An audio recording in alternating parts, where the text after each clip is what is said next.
Hey Misfits, this is Anthony and welcome to another Snapshot. Now this is where we take a look at an up-and-coming game, or any game really, and kind of give you just a general overview of the game. I like doing this because we kind of give you a general idea of what the gameplay is, but also kind of, give our kind of opinion on it a little bit. Now, this is a game called Thrown Under the Bus. And thanks to the guys, they sent us a review copy here. Now, this is a prototype, so keep in mind, this might change, before final production. I believe it will go up on Kickstarter too later on, but we'll get to that in a minute. We had a chance to go through this game, and it was actually really cute.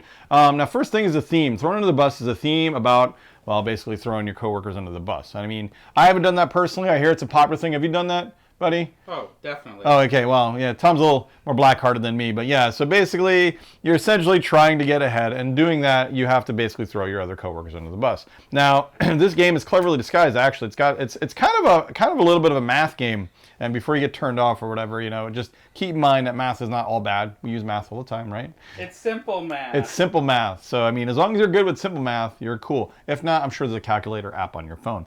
Now, the theme and the art. 3 plus 2 minus 1. No, there's multiplication in here and division, okay? Oh, so it's third grade math. Yes, it might be third grade math. So you might need to ask your kid for help. I know I did. So the first thing I noticed was the art was very cute. Very and actually, the funny thing is the art reminded me of the boys' art, ironically, but I know this is not the boys. It kind of has this very kind of not realistic, but also kind of tries to get a little bit of realism with the face structure and everything. I like the art. It's very cute. And everybody has, and one of the things we noticed right away is everybody has their own profile. Tom especially loved Albert. I guess you are the living embodiment of Albert here. But everybody has like a little, Albert's like the older employee who's been there forever. And everybody kind of has their own little, cutesy little HR file on them. And everybody has their own deck of cards and their own names. So it's Albert, Mitch, Steph, and Sharon. And we've all worked with Sharon, I'm sure. And so I have little quips on there. So the art is very, very, very cute. I like the art design of this game. Now the game itself plays actually relatively easily. You have 5 tokens that you get, and these represent your actions you could take during the game. It has a little bit of a deck building aspect to it as well. Everybody gets their own personal deck. So example, Sharon and Albert have their own decks that has their own faces on it, literally. And you get 10 cards. And what you do is you shuffle up the cards, draw 5, and you have these 5 actions tokens that have your face on them, and those are just kind of keep track of your actions because you're going to be putting your cards in other people's boards as well. And so it goes around, and somebody is obviously the first player. You have a little associate of the week. I've never been the associate of the week. Have you? I parked in the associate of the week spot. I won't say I haven't done that either.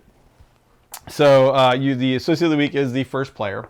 And basically, they'll start off and it goes around the board. Now, what you could do with your tokens is really the meat of the game, and they even give you, props and quick cards. I'm a big believer in quick cards. You need these. Quick cards are tight. Quick cards are tight.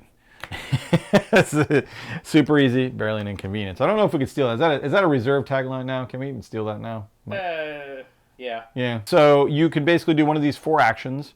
You basically either play a card, and when it says you can play a card, you can basically put in any empty slot on someone's board, yours or somebody else's. So you have days of the week on here: Monday, Tuesday, Wednesday, Thursday, Friday. And so I say I have a ×2 card, and I want it during my week. Now, I should say, and I probably should have prefaced this, the goal of the game is to get as many points as possible. And you're literally just doing math to get as many points as possible, because as you go around the board, you're going to win if you get to this VP area.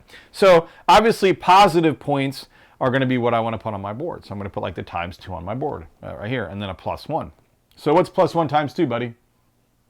Yeah, you know what? Forget I asked that. You basically will play cards on your board and their board, because you're going to have other cards that have negatives on them. And so you're going to play these cards, and they all go face down. Everybody keeps playing a card, and when you play a card to somebody's side, you put your token on it, and you play them all face down. And those won't be resolved to the end of the week, because at the end of the week, when you play, everybody does all their actions, you're going to flip over the cards and do some addition, subtraction, whatever. Then you have delegate, which is, well, a delegate is actually playing it on somebody else's side. The other 2 options you have is you can place, you just get rid of an influence token if you don't want to do anything. Like say you don't want to play the card into your hand. And then the one I like is learn a new trick. Basically, you take this, put it up there, you trash a card from your hand, you get rid of one of your cards, and you draw a card from this deck. Now this deck is kind of everybody's deck, but it has more powerful cards in there. You have accounting cards, which are just more numbers, like -5 is a powerful card. But you also have things like actions.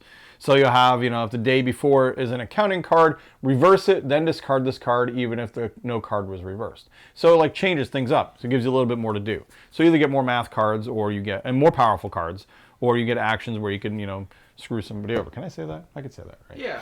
So because you can screw them over in the office.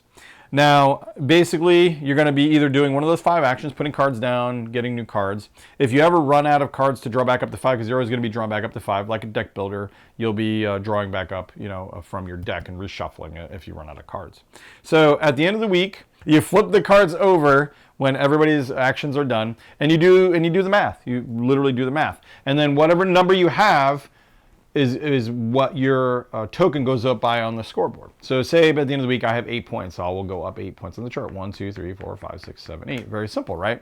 Now, if you get past on the board, if you get past these seats where you're basically getting promoted, you're an office associate, a team lead, a manager, director, and of course that's the winning point. Whenever you get past that point, you get to take a card from the top of the deck and put it in your hand, and that's basically an extra card you get to have, and also a free card. So you kind of want to get ahead. And that's actually largely the gist of the game. Playing cards down on other people's side to screw them over. Playing cards on your own side, obviously, to promote yourself. And everybody kind of goes back and forth like that, either messing with other people's totals and moving along, and then getting cards in here to kind of change the flow of the game a little bit with actions. And then whoever gets to senior VP at the end wins the game. There's a weird rule too, though. If you ever, I don't know, you got to do really bad, but if you ever get past it, we're you have to get some serious hate to get down below 1. You actually get fired, and you can still play the game. You just can't win. You basically just mess with other people. It's a cute looking little game. I like the art design. The theme is kind of interesting. You don't see there's not too many office, outside of the office game, which I don't think any show game is. The only office game I got wasn't not very good. Really. It kind of sucked. Yeah, no. But I got it at Ollie's in our Ollie's. Yeah, watch our Ollie's videos. You'll see what we're talking about. And it was not good. No, it was not good. And we'll say they do limit how many promotions you can get. So, if somebody happens to take off, everybody, whatever reason is just getting a ton of points, they do limit your promotions to 3 during the week, and on a Friday, you are limited to 2. And that's pretty much the game. It looks cute. I'm excited to play it. Give it a shot, see how it goes. Although math is not Tom's strong suit. I actually do have a strong suit in math, so I might win this game hands down probably. Just because I'm going to be but that 3 plus 2 is -5, Tom. You're going back 5 points. That's 3 plus 3 and plus 2 on Mitch there. That's 5 forward. Even I know that. Damn it all. My opponents know math. That's a downer for me. I went to journalism school because there wasn't math. Yeah. So, well, guys, I hope you enjoyed this first view of this game thrown under the bus. As I was saying before, we get to this is actually not out yet. This is a prototype, as I said. It comes out on Kickstarter when? March 14th. March 14th. So check it out. It'll be on Kickstarter. If you like this kind of office theme and just messing with people, this looks like a nice, light, kind of semi-deck builder, messing with other people, but also promoting yourself game. And I really I kind of dig that aspect of it a lot because what's really cool too? What? You can play 6 players. Oh, could you? Yeah. I didn't even see that. Oh my goodness. Oh yeah, 2 to 6 associates. There you go. Even better because I'm a huge fan of games that can at least branch out into 5 or 6 and not be bogged down. And this little game looks like it moves relatively quick. Check them out on Kickstarter. Thanks again, guys, to send us a prototype copy. We're going to have a lot of fun with this, even though I think it has to go back. We have to give it back. We got to send it back. Hopefully we'll get one when it's made. So thanks, guys, for attending another Snapshot. I hope you enjoyed the look of this game. Don't forget, of course, again, like, subscribe, leave some comments, whatever, Let me know what you think about this game, guys. Go ahead and check out the Kickstarter on March 14th. And don't forget to Office On.